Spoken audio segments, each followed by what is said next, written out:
오늘은 예수의 부활과 무서움, 큰 기쁨, 평안, 그리고 갈릴리. 제목이 좀 길어요. 예수의 부활과 무서움, 큰 기쁨, 평안, 그리고 갈릴리. 이런 제목으로 말씀의 은혜를 나누겠습니다.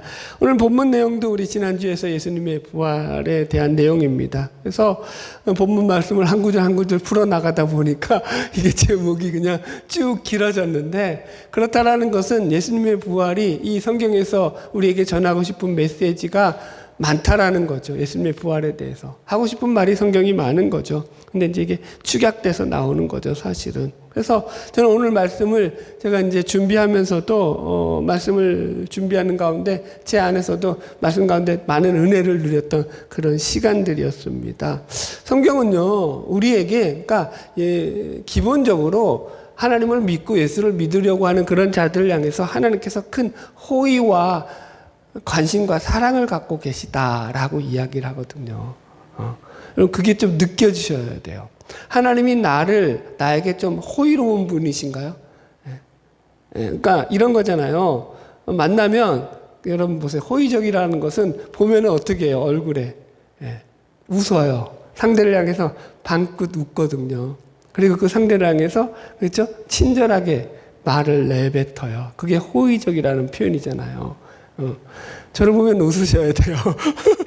저를 보고 인상을 쓰고 있으면 저 사람은 나한테 적대적이구나 이렇게 생각하는 거예요. 호의적인 게 그거예요. 그러면 하나님을 믿고자 찾아나온 이 교회로 찾아나온 성도들을 향해서 어떠시겠냐라는 거예요. 하나님 우리를 향해서 기본적으로 호의적인 마음을 가지셔요. 자 보세요. 그러지 않으면 이 아들을 이 땅 가운데 보내실 이유가 있어요, 없어요? 자 보세요. 그냥 그런 마음이 하나님께서 없으시다면은 여러분 그렇게 행동 안 하셔요. 성경에서 말씀하신 대로 아들을 보내셔서 그 아들을 십자가에 달려 죽게 만들고, 그죠? 되게 복잡하잖아요. 그냥 너희들은 내 말 안 지키는 것들은 다 지옥행이야. 그냥 그래 버리면 되는 거예요. 뭘 골머리 썩혀요. 여러분 우리는 인간은 어때요? 마음에 안 들면 어떡해요?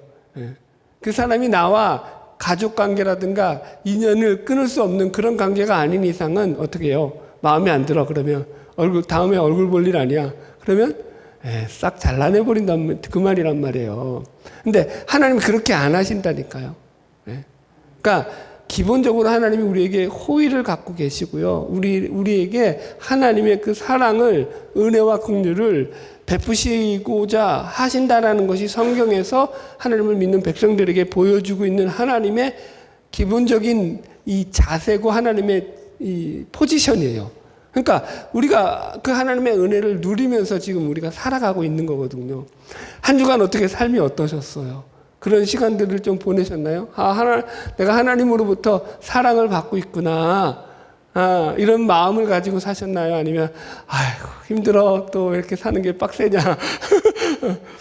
여러분, 그래서 예수를 믿는 걸 잘 생각해 보셔야 돼요. 제가 말씀을 준비하면서도 말씀을 준비하는 내내 제 마음 가운데 이런 은혜들이 있었어요.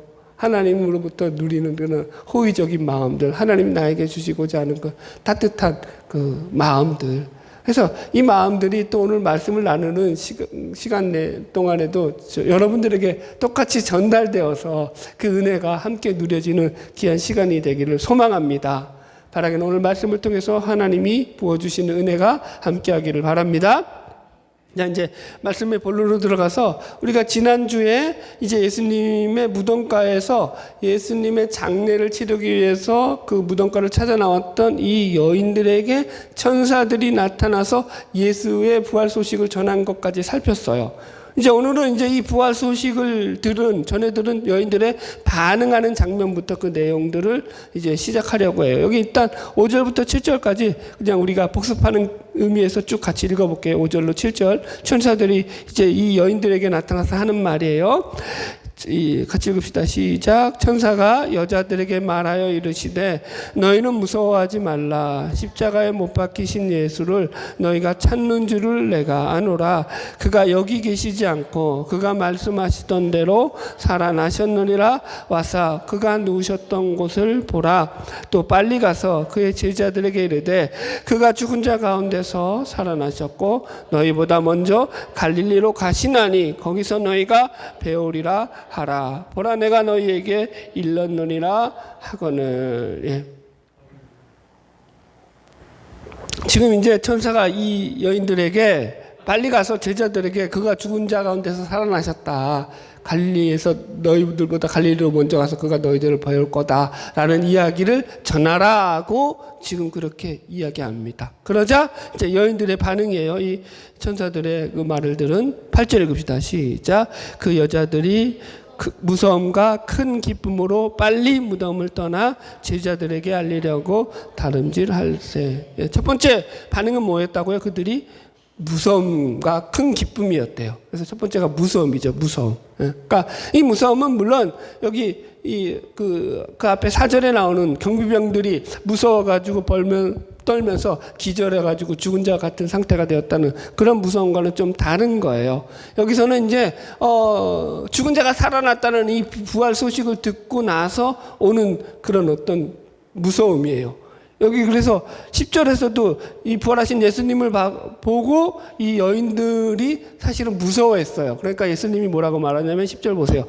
예수께서 이르시되 무서워하지 말아라 이렇게 얘기한단 말이에요. 처음에 무슨 말을 하셔요? 무서워하지 말아라. 여러분들 이해를 돕기 위해서 그냥 표현하게 하는 거예요. 쉽게 그냥 귀신 보면 무서워요, 안 무서워요? 옛날에 우리 때 전설의 고향 있잖아요. 우리 시절에 이제 전설의 고향 있잖아. 그러면 전설의 고향은 다 뭐예요? 귀신 얘기잖아요. 그럼 어떻게 봤죠?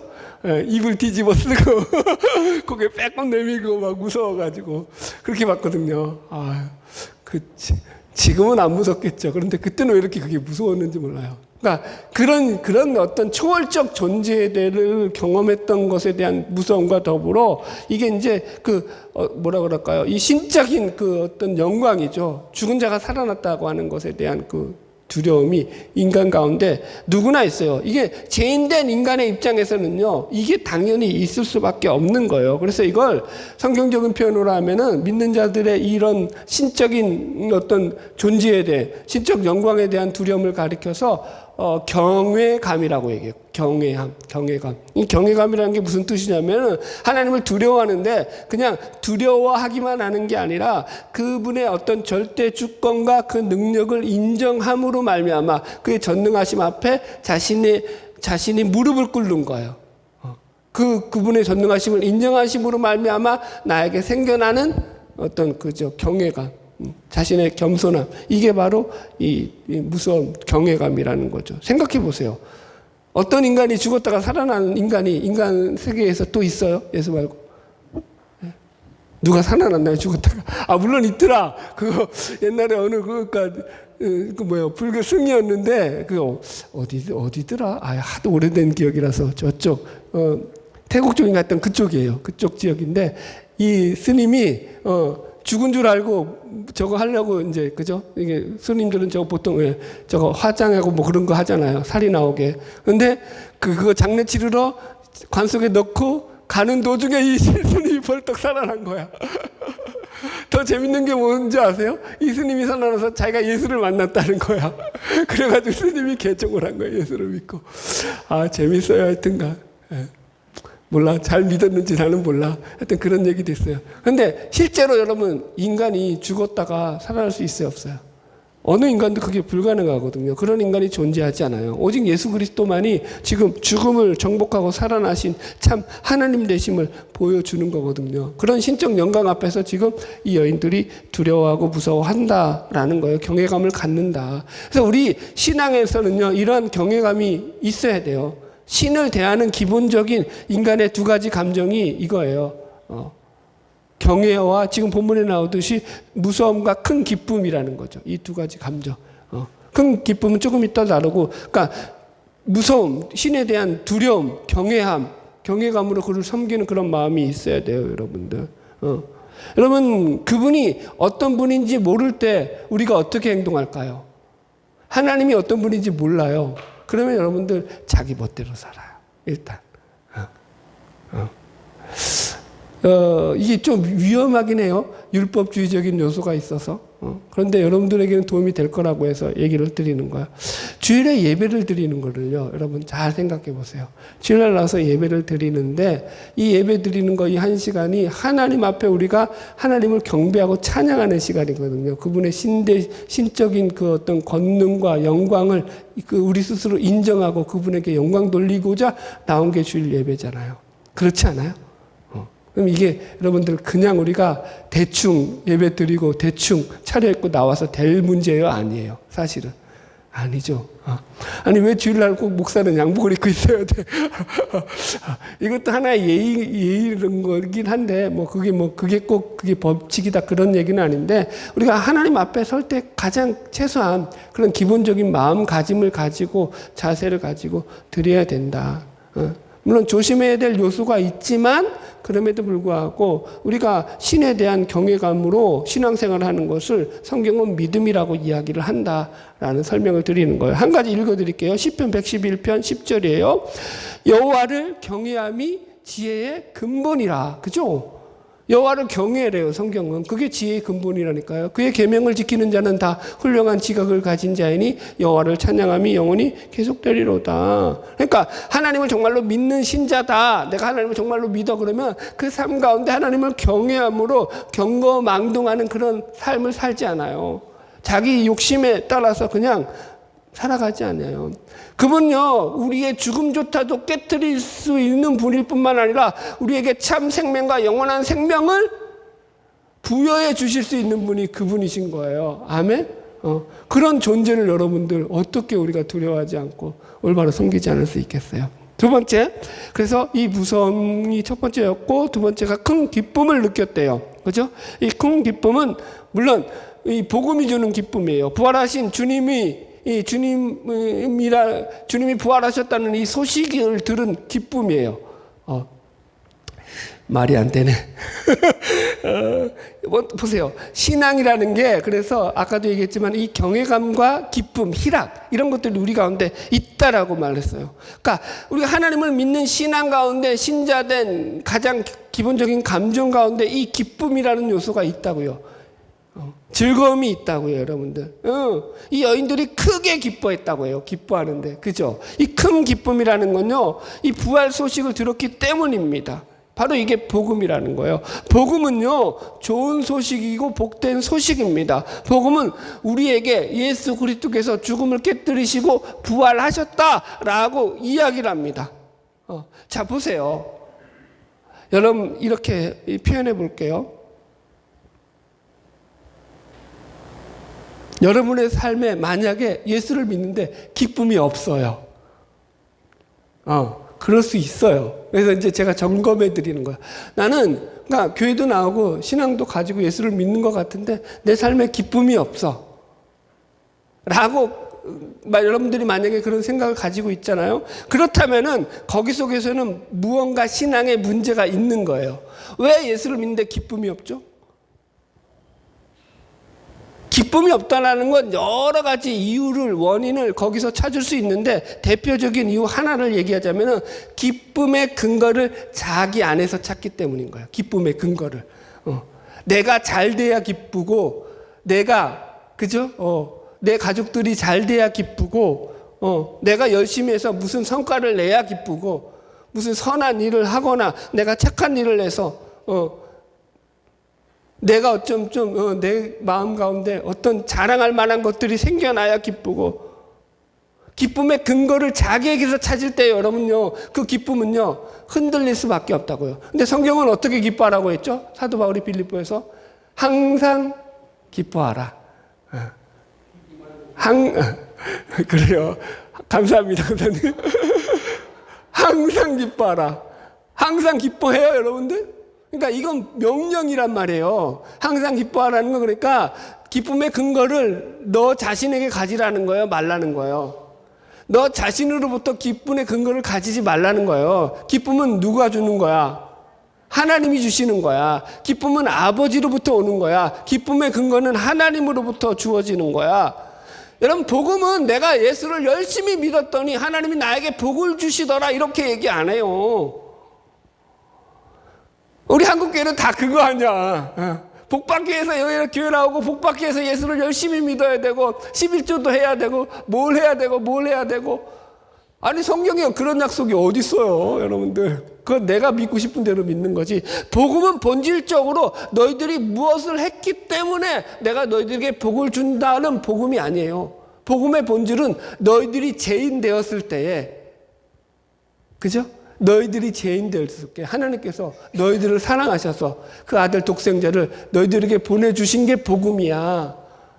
너희들의 어떤 자신, 너희들이 가지고 있는 어떤 그 자기 속에 있는 어떤 그 선함과 그 의로움과 그 행함과 어떤 그런 공로가 될 만한 그런 조건들이나 그런 것들을 근거로 하나님이 너희들에게 복을 주는 거, 그건 복음이 아니야 라고 얘기한다고요. 따라오시죠.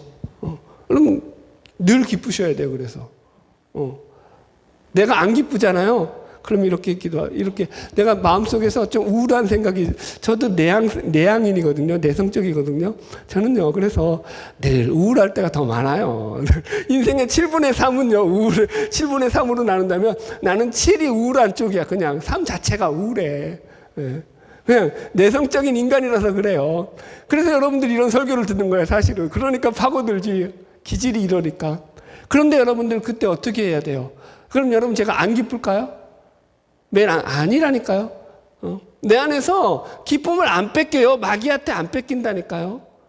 나 안에서 어떤 근거를 안 찾아요. 내 환경에서 어떤 근거를 안 찾아요. 내 삶에서 어떤 근거를 내가 좀 사는 게 힘들어. 그럼 이제 집사람한테 이제 넋두리를 털어놓지. 막 우리 집사람이 이제 성화되어 가는 과정이에요. 그러면 그리고 그게 끝이야. 그리고 나는 다시 행복해져. 기뻐져. 나의 우울증의 치료약은 우리 집사람이에요. 미안하네, 갑자기. 근데 여러분들, 그러니까 뺏기지 말라고요. 우리 안에 기쁨을. 근거를 나한테 두지 말라고요. 우리 가족에게 두지 말라고요. 물론 잘하면 좋죠. 그런데 다 잘해요? 가지 많은 나무에 바람 잘 날 있다 없다. 진리예요. 그래서 여러분들 기쁨을 하나님 안에 두셔요. 그게 복음이고 복된 소식인 거예요. 예수의 부활이 우리를 이제 영원한 생명으로 이끌기 때문에 기쁜 거예요. 그게 훨씬 더 크다고요, 그 기쁨이. 할렐루야. 자, 이제 9절 넘어갈게요. 같이 읽읍시다. 시작. 예수께서 그들을 만나 이르시되 평안하냐 하시거늘 여자들이 나와 그 발을 붙잡고 경배하니. 이제 부활하신 예수님께서 제자들에게 소식을 전하러 달려가는 여인들을 만나서 뭐라고 말하시면은 평안하냐. 마태복음은 이제 첫 마디가 평안하냐 이렇게 나와요. 이것은 요한복음을 보면은 이제 유대인들이 두려워서 꽁꽁 숨어가지고 자기 누구 집이죠, 어떤 한 곳에 모여서 숨어있던 제자들에게 부활하신 예수님이 나타나셔서 그 제자들에게 첫 번째 하신 말씀하고도 동일해요. 요한복음 20장 19절 보세요. 같이 읽어요. 시작. 이날 곧 안식 후 첫날 저녁 때에 제자들이 유대인들을 두려워하여 모인 곳에 문을 닫았더니 예수께서 오사 가운데 서서 이르시되 너희에게 평강이 있을지어다. 무슨 말을 하셨다고요? 처음에 너희들 평강이 있을지어다. 너희들 편안해라. 이 얘기를 하셨어요. 그러니까 물론 이제 우리 본문에 나오는 평안하냐라는 이 말과 지금 요한복음에 나오는 평강이 있을지어다라고 할 때 이 평강은요, 원어적으로는 달라요. 요한복음에서는 이게 에이레네예요, 헬라어로. 이게 뭐냐면은 평화 그 자체를 가리키는 거예요. 너희 안에 진정한 평화, 안식을 누려라, 이 얘기인 거고, 여기 이제 오늘 본문에서 나오는 평안하냐라는 말은 헬라어로 카이로예요. 이건 그냥 인사말이에요. 기쁨과 그러니까 인사가 겹쳐 있는, 기쁨의 인사를 나눌 때 우리식으로 제일 쉬운 게 뭐냐면 우리말로 제일 편한 인사 있잖아요. 안녕하세요. 밥 먹었어요. 인사 나누는 것처럼 딱 그거예요. 딱 그거. 그런데 그냥 이게 단순한 평안과 기쁨의 인사, 그러니까 안녕과 평안을 묻는 유대인식의 인사말이긴 합니다만은 그렇다고 해서 이게 단순한 인사로 끝나지 않아요. 왜냐하면 여기 속에서는 상황이 상황인지라. 그죠? 우리도 마찬가지예요. 그냥 평상시에 안녕하세요라고 인사하는 것과 누가 큰 수술을 받아서, 그래서 이게 예를 들어서 죽을지도 모르는 그런 위태한 상황에서 이제 병원에서 수술을 받고 이제 살아나왔어요. 그런 사람하고 만나서 안녕하세요라고 인사하는 것과 인사가 같아요, 달라요? 다르죠. 상황에 따라서 같은 말인데 다르다고요. 지금도 마찬가지요. 부활하신 예수님이 만나서 평안하냐라는 것은 같은 말인데 다른 의미인 거죠. 일단 성경에서 말하는 평안은 기본적으로 하나님과의 화목이에요. 하나님과 화목한 관계를 말하는 거예요. 그래서 여기서 평안이라고 말할 때는요, 그래서 항상 우리가 기본적으로 가져야 될 게, 너희가 하나님과 올바른 관계를 맺고 있느냐, 하나님과 좋은 관계 속에 있느냐, 너의 마음이 하나님의 마음과 합치되어서 평안을 누리고 있느냐, 하나님 앞에서 너희 마음이 꺼리낌이 없느냐, 이거 묻는 거예요. 평안하세요? 이제 아멘 하면 내가 이제 그때부터 잡아야지. 그래, 하나님과 얼마나 화목한 관계를 맺고 있는지 확인해 보겠습니다. 하나님과 화목한 거 1번부터 100번까지 나열 쫙 해볼까요? 네? 그리고 그 관계 맺고 있는지 확인해 볼까요? 그렇게 살고 있는지. 우리는 신앙의 의무로 들어가면요, 갑자기 이제 기가 죽어요. 내가 지키는 게 없거든, 별로. 그죠? 이해 가시겠죠? 그래서 성경이 요구하는 이 평안이 얼마나 큰 의미를 가지고 있는지 우리가 이해된가. 내 마음 가운데 하나님의 마음과 거리낌 없이 소통이 되는 거예요. 하나님의 마음이 내 마음속에 들어와 있는 거라니까요. 자, 제가 왜 이렇게 설명하는지를 잠깐 근거 말씀드릴게요. 요한복음 20장에 다시 가서 보시면, 이 요한복음 20장 여러분들 집에 가서 읽어보세요. 부활하신 예수님이 제자들을 만나셔서 계속 반복적으로 하시는 말씀이 너에게 평강이 있을지어다, 평강이 있을지어다, 평강이 있을지어다. 3번 연속으로 계속 그 얘기를 하셔요. 되게 웃기지 않아요? 여러분들? 아니, 예수님이, 이게 웃기다고 표현한 게 너무 일찍 했구나. 저는 이게 좀 이상했어요. 그래가지고 계속 성경을 찾아서, 그러면 예수님이 과연 이런 평안을 나누는 인사를 갖다가 평상시에 하셨냐라는 거예요. 이런 인사들을 과연 하셨느냐라는 거예요. 그래서 성경 사복음서를 찾아봤죠. 예수님이 부활하시고 난 뒤에는 계속 3번 연속으로 너희들 평안해라 라고 인사를 하시는데, 그 전에는 예수님이 제자들과 혹은 예수님을 따르는 무리들, 그런 여인들에게 너희들 평안해라 라는 인사를 하셨을까요? 안 하셨을까요? 거의 안 하셨어요. 그나마 이 평안으로 인사같이 보이는 그런 본문은 딱 두 군데가 나와요. 두 번 나와요. 이 복음서 전체에서. 공생의 기간 동안에 예수님은 제자들에게는 한 번도 평안해라, 평안하냐 이런 인사 안 하셨다니까요. 이해하시겠어요? 지금 따라오세요? 이 인사가 어디를 기준으로 지금 얘기되고 있냐고요? 부활을 기준으로 해서 평안이라는 인사가 등장한다고요. 그전에는 인사가 없었다고요. 2번 나오는 게 12의 혈루증 앓던 여인을 고치고 난 뒤에 이 말씀을 나오시고, 또 예수님 머리에 향유를 부은 마리아에게 하시는 말씀 가운데 이 말이 나와요. 그것도 완전한 인사는 아니고, 여튼 간에 그러니까 거의 안 쓰시던 말을 이제 쓰신다라는 거예요. 따라오시죠? 그럼 무슨 얘기예요? 그러면은 이 부활을 기준으로 예수님은 이 평안에 대해서 제자들에게 알려주시기를 원했다라는 거예요. 신자가 누리는 진정한 평안은 어디로부터 온다고요? 예수님의 십자가 부활로 말미암아 하나님과의 완전한 화평이 이루어질 때에만 진정한 평안이 온다. 이 얘기하는 거죠. 그래서 교회는요, 예수 그리스도로 말미암아 이 화평, 이 하나님과의 평안을 누리는 공동체가 교회인 거예요. 하나님이 왜 우리에게 호의적이시겠어요, 여러분들? 자, 하나님이 호의적인 이유 1. 내가 하나님 앞에 잘했기 때문에. 2. 내가 하나님 앞에 헌금을 많이 했기 때문에. 3. 내가 신앙생활을 열심히 했기 때문에. 4. 내가 교회 주일을 한 번도 안 빠지고 잘 지켰기 때문에. 5. 뭐가 있어요 또? 하나님께 잘 보인 거 뭐 있어요? 내가 구제 사업을 많이 하고 선교 사업을 많이 하고 전도를 열심히 했기 때문에. 6. 내가 기도를 많이 했기 때문에. 하나님이 그래서 우리에게 호의적이라고 얘기하고 있어요, 성경이.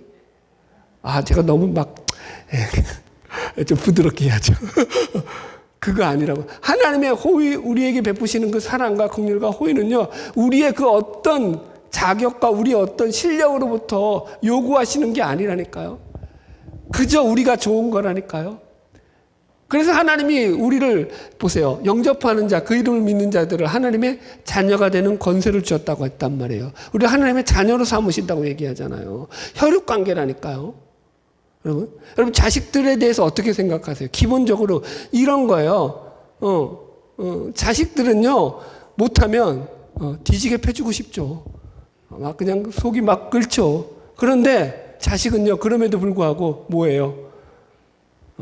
자식인 거예요. 거기 속에서 또 아빠 미안해 하고 한 번 들어오잖아요. 그럼 어떻게 되는 거예요? 싹 녹아버리는 거예요. 옛날에 뭔 짓을 했든지 그게 없는 거야. 그냥 내 자식인 거야. 품어지는 거야. 기본적으로 부모는요, 자식에 대해서 어떤 감정을 가지고 있죠? 사랑, 긍휼, 동정, 그죠? 뭐든지 다 주고 싶은 마음. 하나님이 그 마음을 품는다고요. 그래서 우리랑 관계를 맺었다고요. 잘해서가 아니라니까요. 여러분들. 그래서 이 평안이 주는 의미를 우리가 잘 이해하기를 소망합니다. 갈 길이 바빠서 넘어갈게요. 우리 10절 갈릴리로 가라. 마지막 이 말씀 봅시다. 28장 10절 읽읍시다. 시작. 이에 예수께서 이르시되 무서워하지 말라. 가서 내 형제들에게 갈릴리로 가라 하라. 거기서 나를 보리라 하시니라. 보세요. 지금 예수님의 말씀 가운데서 우리 눈에 확 들어온 내용이 뭐냐면 자꾸 예수님이 갈릴리로 가라 이런 얘기를 해요. 그렇죠? 무서워하지 말라. 가서 내 형제들에게 갈릴리로 가라 하라 이렇게 얘기해요. 거기서 나를 보리라 하시니라. 그죠? 또 7절도 보세요. 천사들이 이 여인들에게 하는 말도 똑같은 말이에요. 여기 보면은 또 빨리 가서 그의 제자들에게 이르되 그가 죽은 자 가운데서 살아나셨고 너희보다 먼저 갈릴리로 가시나니 거기서 너희를 보리라 하라. 그죠? 그러니까 지금 성경을 보면은 천사들도 그렇고 부활하신 예수님도 그렇고 자꾸 제자들로 하여금 어디로 가라고 하고 있어요. 집으로 가라 1, 2 그만하자. 갈릴리로 가라. 그죠? 갈릴리로 가라라고 얘기하고 있다라는 거예요. 왜 그러냐라는 거죠. 왜 그러죠? 여러분 이게 마태복음에만 나와요. 유독. 다른 복음서 마가, 누가, 요한복음서에서는요. 부활하신 예수님이 너희들 갈릴리로 가라 이런 얘기가 안 나와요. 전혀 안 나와요. 그러니까 이 마태복음의 특징인 거예요. 저자 마태가 가지고 있는 특징인 거예요. 갈릴리로 가라라는 게. 갈릴리를 강조하고 있어요.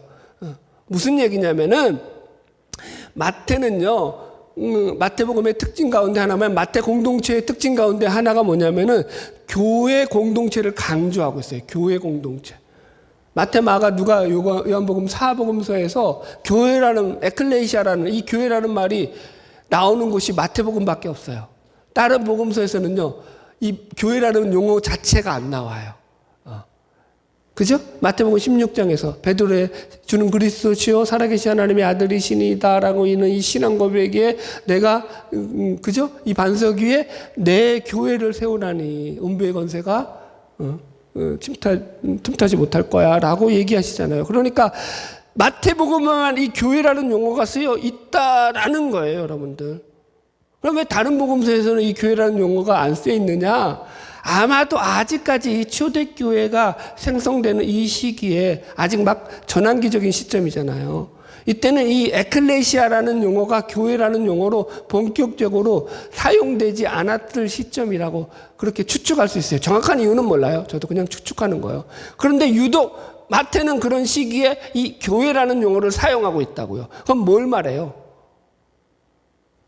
그죠? 마태 공동체에서 이 교회 공동체에 대한 중요성을 누구보다 강하게 인식하고 있었다라고 우리가 추측할 수 있습니다. 그래서 지금 마태복음에서 부활하신 주님께서 여인들로 하여금 제자들에게 갈릴리로 가라라고 하신 말씀은 뭐냐면 교회를 세워라라는 말씀하고 같은 말이에요. 이제 그걸 풀어드릴게요. 보세요. 부활하신 예수님께서 제자들을 다시 만나기로 한 장소가 갈릴리. 왜 갈릴리냐고 하냐면은 예수님께서 이 갈릴리는 제자들을 처음에 부르실 때, 그죠? 처음 제자들 부르셨던 장소가 갈릴리였기 때문인 거예요. 그러니까 제자들과 예수님에게 가장 친근하고 가장 그들에게 많은 시간을 보냈던 장소, 이 갈릴리예요. 그죠? 그래서 그곳에서 제자들을 만나시고 제자들을 부르시고 사역을 하셨어요. 공생의 기간 내내. 그게 갈릴리거든요. 다시 그리로 가라는 거예요. 자, 이걸 갖다가 제가 이렇게 설명해 드릴게요. 이제 부활하신 예수님께서 왜 갈릴리로 가라고 하셨는지를 이제 육하 원칙에 의해서 누가 언제 어디서 어떻게 무엇을 왜 했느냐라는 방식에 의해서 이 육하 원칙으로 인해 가지고 제가 그 원칙에 따라서 설명을 해 드릴게요. 첫 번째, 이 누가 부르시는 거예요? 갈릴리로 가라고 했을 때. 예. 부활하신 예수님이 부르는 거예요. 이게 보세요. 이제 비교하셔야 돼요. 첫 번째 예수님한테 부름받았던 때와 지금 부활하신 후에 다시 부름받는 거거든요. 우리는 전부 다 이 소명을 예수님이 처음 부르신 거기에 포커스가 맞춰져 있는데 아니에요. 교회의 핵심 포커스의 부르심은요, 이 두 번째 부르심이죠. 세컨드 콜링이죠. 부활하신 예수님이 갈릴리에서 다시 제자들을 부르시는 거기가 진짜 교회, 참 교회의 부르심에 가까워요. 이걸 교리적으로 효과적인 부르심이라고 얘기를 해요. 여튼 간에 보세요. 어떻게 다르냐면은 부르시는 주체가 예수님인데 이게 똑같이 예수님인데 완전히 처음에 부르심과 두 번째 부르심은 그 주체가 같으면서도 완전히 다른 존재라는 거예요. 첫 번째 부르심의 존재는 어떤 존재였어요? 제자들에게. 예수님이 제자들을 부르실 때 제자들의 입장에서 그 예수님을 어떻게 바라봤을까요? 제자들이 처음에 예수님이 제자들을 부르실 때 그냥 예수님은 능력 많은 그런 인간, 기적을 행하는 인간, 그죠? 좋은 스승, 뛰어난 선생, 그죠? 그래서 이 예수를 따르면 자신들도 뭔가 인생에서 한몫 차지할 있을 것 같은 그런 존재로 예수를 봤다고요. 뛰어난 능력의 인간으로서 그 예수가 자기를 불렀다고 생각했다고요.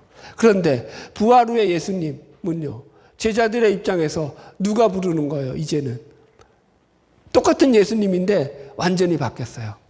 죽었다가 살아난 분이 부르는 거예요. 다른 말로 하면 신이 부르는 거예요. 하나님이 부르시는 거예요. 똑같은 예수인데 부름의 주체가 완전히 바뀌었어요. 여러분들은 뛰어난 예수가 여러분들을 부르셨나요? 하나님이 여러분을 부르셨나요? 확인되세요? 누가 부르는 거예요? 완전히 다른 거죠. 두 번째, 언제 부르십니까? 이것도 한마디로 말하자면은 제자들의 인생의 실패와 좌절을 맛보고 있을 때예요. 이게 첫 번째 부르심과 비교해 보자면요. 보세요. 첫 번째 부르심 때는 제자들이 각자 자기의 일터에서 열심히 일을 하면서 자신들의 생업을 가지고 잘 살아가고 있을 때 부르신 거예요. 그때 제자들의 입장에서는요, 죄가 뭔지 뭐 그런 게 그냥 물론 인생에서 어떤 사람들은 잘 나가는 사람도 있었고 어떤 사람도 힘들게 사는 사람들도 있었겠죠. 그죠? 그러나 자신의 어떤 그 실패와 좌절 가운데서 깊은 수렁에 빠져 있지는 않았다고요. 그런 상태에서 부른 게 아니라고요. 첫 번째 부르심은요. 그런데 이 두 번째 부름일 때는요, 제자들의 상태는 어떤 상태예요?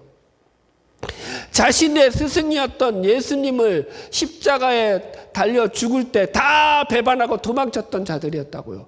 배신자여 도망자였던 정체성을 가지고 그 인생의 실패의 구렁텅이에 빠진 상태 속에서 지금 예수가 그들을 부르고 있다니까요.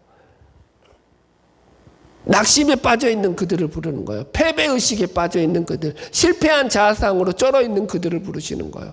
그들을 부르셔서 예수님이 다시 사명을 주시는 거예요. 이게 왜 중요하죠? 여러분들, 우리가 예수의 죽음과 부활에 대한 체험이 없잖아요. 그러면은요, 예수님의 부르심을 받았다라고 하면도 여전히 자기 목적대로, 자기 의지대로, 자기 생각대로, 자기의 바람과 소원대로 예수를 믿기 때문인 거예요. 예수의 부활과 죽음이 통과되지 않으면 이게 안 깨져 나가는 거예요. 여러분들, 예수의 죽음과 부활 앞에서 보세요. 아무런 힘도, 아무런 능력도, 아무런 자신들의 의리고 뭐고 신념이고 뭐고 다 박살났잖아요. 예수님의 십자가 앞에서 자신들의 정체성이 완전히 탄로났죠. 너희들은 가망 없는 죄인들이야. 그죠? 거기 속에서 부름 받는 거예요, 여러분들. 그러니까 이 부름이 없으면 여전히 이들은요, 배신자여 도망자로 그 인생을 끝낼 수밖에 없는 거라니까요. 이 부름이 다른 부름이에요, 여러분들. 자, 세 번째, 어디로 부르셨다고요? 어디서 부르셨다고요? 갈릴리로 부르셨다고요. 갈릴리에서 부르셨다고요. 여기서 다시 시작하라는 거예요. 제자들이 처음 부름받았던 장소도 갈릴리라고 했어요. 장소는 같아요. 그런데 완전히 다른 곳이에요. 같은 장소인데. 처음에 갈릴리는 어떤 땅이었어요? 처음에 예수님께 부름받을 때 이 갈릴리는요, 개천에서 용나는 거죠. 개천에서 용난다고 하죠. 우리는 지금 미천한 갈릴리 출신이지만 우리는 이제 저 능력 많은 우리의 스승이신 예수를 따라감으로 말미암아 우리도 예수가 어떤 높은 자리에 올라가고 성공을 하게 될 때 우리도 그런 자리에서 한 자리 차지할 거야. 개천에서 용나는 일이 일어날 수 있어. 자신들의 인생의 성공과 출세와 번영을 목적으로 예수를 따른 곳이 갈릴리라고요. 그런데 이 두 번째 부름 가운데서 갈릴리는 어떤 갈릴리? 예수님의 십자가와 부활을 목격하고 난 뒤에 갈릴리는 뭐가 되는 거죠? 이 갈릴리는요, 자신들의 탐욕이 죽어나가고 자신들의 이 제약됨이 죽어나가고 자기 중심성이 죽어나가고 교만이 죽어나가는 그런 회심의 자리가 바로 갈릴리예요. 여러분, 내 거로 안 된다라는 것을 깨닫게 만드는 장소가 갈릴리예요, 여러분들. 이게 바로 교회인 거예요. 오늘날의 교회도 마찬가지요. 예수님의 제자된 우리 신자들은요, 부활하신 예수님으로부터 갈릴리로 가라라는 명령 가운데서 우리는 부름받은 자들이라니까요. 여러분, 우리가 교회 처음에 어떻게 찾아나왔죠? 복을 받기 위해서, 잘 되기 위해서, 뭔가 좀 돼보려고. 그런데 처음에는 그래서 좀 뭐 되는 것 같은데, 예수를 믿어도 안 풀려. 이렇게 열심히 믿었는데 내 인생이 거기서 거기야. 왜 이러지? 그래 놓고 어떻게 가죠? 예수 믿어도 별 게 없네? 그리고 다른 데로 찾아가죠. 아니면 이제 좀 더 능력 있는, 영빨 있는 목사에게 찾아가서 능력 받아서 복을 얻으려고 하든지. 여러분들,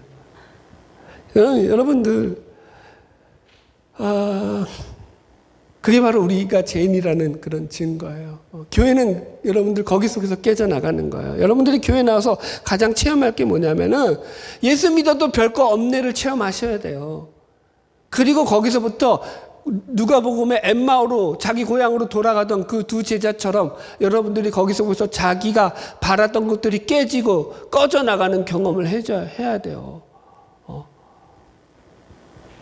내가 예수 때문에 복 받으려고 하고 예수 때문에 출세하려고 하고 예수 때문에 성공하려고 했던 것들이 깨져나가야 돼요. 교회는 여러분들에게 번영과 성공을 약속하는 장소가 아니에요. 교회는 오히려 여러분들에게 여러분들의 죄인됨을 절실하게 자각하게 만드는 장소이에요. 그래서 여러분들이 죄인됨을 고백함으로 회심하여서 예수 그리스도의 십자가와 부활 앞에 자기 무릎을 꿇어 엎드리게 만드는 장소가 교회인 거죠. 네 번째, 어떻게 부르셨다고요? 예수 그리스도의 사랑과 긍휼로 부르셨어요. 사랑과 긍휼.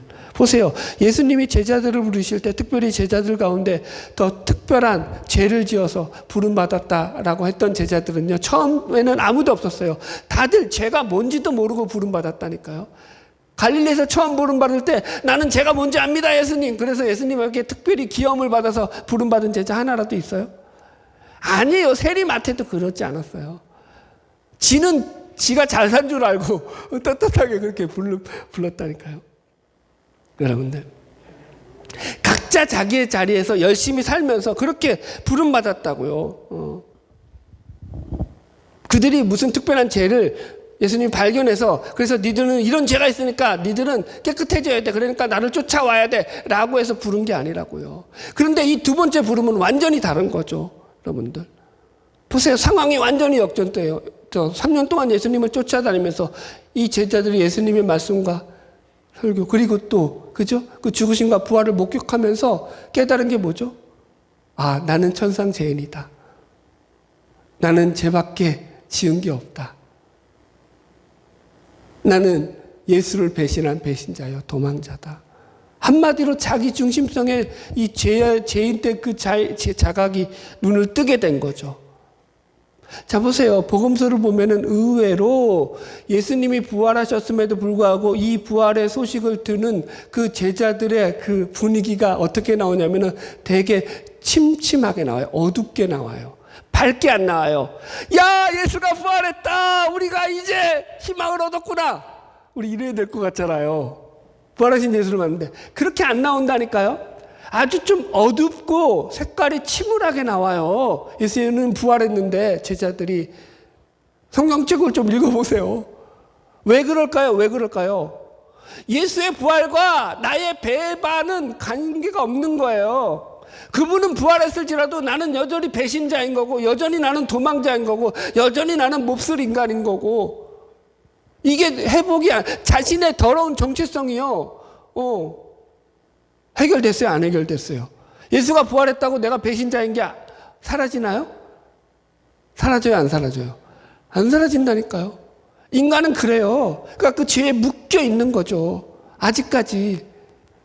그걸 풀어줄 존재가 누구예요? 예수님인 거죠.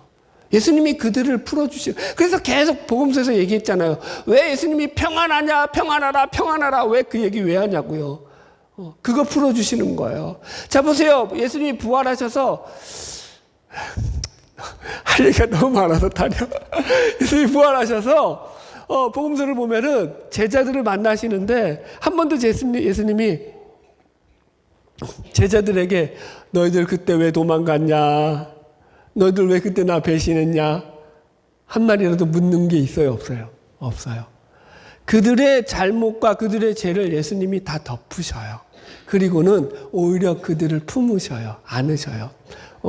갈릴리에 가서 고기 잡는데 이게 안 잡히잖아요. 그런데 예수님이 야, 오른쪽에 금을 던져봐. 그러니까 또 억수로 잡히죠. 나오니까 예수님이 조반을 차려놨어요. 제자들로 해서. 야, 출출할 텐데 어서 먹어. 이해하시겠어요? 그렇게 대우를 하셔요. 그러니까 그들이 재짓기 전과 똑같이 대접을 하셔요. 제자들을. 똑같이 사랑을 하시고. 무슨 얘기냐? 이게 뭐냐면, 그러니까 예수님은 그들의 죄를 캐물을 생각도 없으시고 그들의 그 죄에 대해서 따지고 하실 마음이 전혀 없으신 거예요. 벌써 다 십자가에 달리실 때 용서가 되신 거예요. 품어주신 거예요. 인간이 그런 존재인 것을 예수님이 더 잘 아시니까요. 여러분, 인간의 죄는요, 우리의 노력과 우리의 어떤 의지와 우리의 어떤 결단으로 해결되는 게 아니에요. 그분의 긍휼과 사랑으로 해결되는 거예요. 그분이 덮어주셔서 해결되는 거죠. 자식들이 왜 변한다고요? 부모가 승질 부리고 너 공부해 깐깐하게 굴어서 변한다고요? 아니요. 부모의 사랑 때문에 변해요. 왜 이래 이거 여러분. 그래서 여러분 사랑을 주시는 거예요. 우리가 하나님의 사랑을 받았으면 그 사랑을 주셔야 되는 거예요. 이게 어려운 거예요, 여러분들. 그래서 어려운 거죠.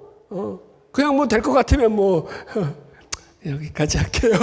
마지막 무엇으로 부르셨습니까? 아니구나. 갈 길이 많네.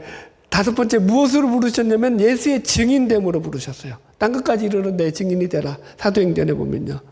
이게 교회 무슨 거야. 예수의 증인되라는 건 무슨 얘기냐면 이런 거예요. 처음 부르신가 뭐가 다르냐면은 처음에 부르실 때는 여러분 제자들이 다 무슨 생각을 가지고 있었냐면 자신들은 예수의 부하가 돼야 되는 거야. 예수의 충성된 종이 돼야 되는 거야. 그게 무슨 의미인 거예요?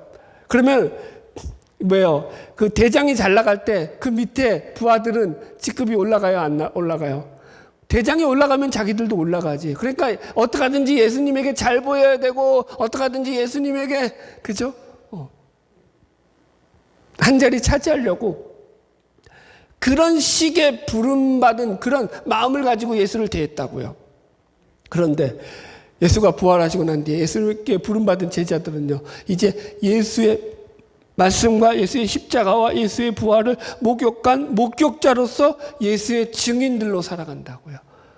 여기에 뭐 덧붙일 것도 없어요. 예수를 꾸밀 필요도 없어요.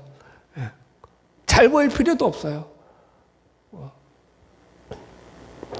여러분, 그게 진짜 신앙인 거예요. 그게 있어야 돼요, 여러분들. 증인된 삶이에요. 마지막, 왜 부르셨다고요? 교회를 세우기 위해서. 이걸 좀 설명하자면 이거예요. 여기 본문 말씀 다시 가보세요. 본문 말씀이 아니라 여기 마태복음 28장 20절 보세요. 결론적으로 예수님께서 이런 말씀을 하셔요. 이게 이제 오늘 시간이 안 돼서 다 안 읽겠지만은 마태복음 여기 뒷부분에 보면은 하늘과 땅의 모든 권세를 주셨으니 그러므로 너희는 가서 모든 족속으로 제자를 삼아 아버지와 아들과 성령의 이름으로 세례를 주고 다다다다다다 하고 있어요. 어떤 거는 이게 이제 교회로 세우시는 목적인 건데, 그래서 결론이 어떻게 나왔냐면 이렇게 말해요.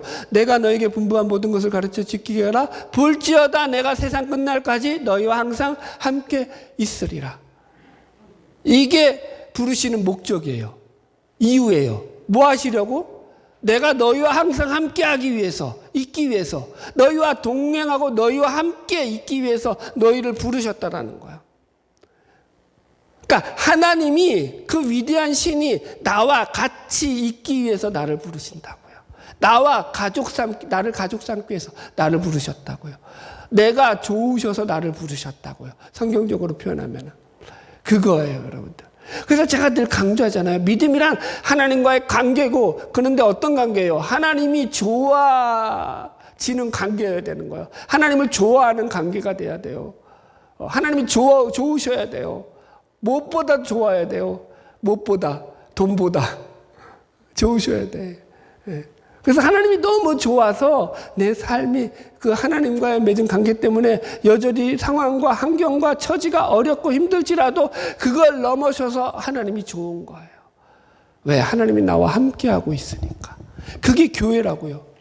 교회는 뭐라고요? 머리 대신 예수 그리스도와 그 지체된 우리 몸된 우리가 그분과 함께 유기적으로 연합되어서 같이 살아가는 것이 교회라고요. 예수가 내 안에 같이 있다고요. 제가 늘 얘기하잖아요. 신앙은 뭐라고요? 신이 내 안에 들어오는 거라니까. 신이 들어와 있는 거예요. 이것도 이상하게 영주주의로 가지 마시고 그럼 얼마나 여러분 여러분 이게 너무 거창한데 너무 거창하게 보지 마시고, 그래서 신이 내 마음을 감동해서 나를 변화시키고 내가 그 신이 좋아하는 그 삶을 맞춰간다고요.